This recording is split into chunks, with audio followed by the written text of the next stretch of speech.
Noon, maraming salamat sa laging pagbibigay ng mga araw na puno ng blessings. Salamat sa proteksyon mo na lagi kong kasama para sa akin at sa aking buong pamilya. Thanks for always for your provision, your guidance and protection. Thank you also, God, for your faithfulness and love for us, Lord. Panginoon, i-bless niyo po ang aking plano sa aking buhay at sa aking pamilya. Alam ko po na lagi niyo akong pinoproteksyonan kasama ng aking mga pangarap.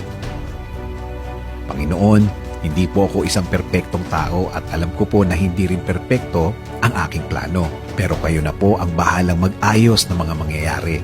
Dahil naniniwala pa rin ako, Lord, na ikaw ang mas nakakaalam ng bukas. Alam ko po, Lord, na marami pa akong nadaanan para matupad ang aking plano sa aking buhay. Pero alam ko po na bibigyan niyo po ako at ang aking plano sa buhay ng tamang